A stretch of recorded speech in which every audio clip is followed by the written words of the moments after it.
una kong panonood ng sine, ako'y tanga at ignorante.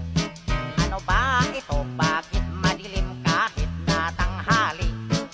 Ako'y lubhang nagtataka nung aking nakita.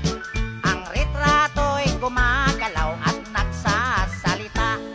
Lumabas ang isang poging mama, iyon daw ay bida. Ang gulat ko nung siya'y biglang bumunot ng pistola. Anong katarantaduhan, bakit ako ang tinutukan? Ako'y napasigaw nung kami biglang pinaputukan. Kumanti ang mga kalaban, silang lahat ay nagbarilan. Kumober ako sa may upuan, baka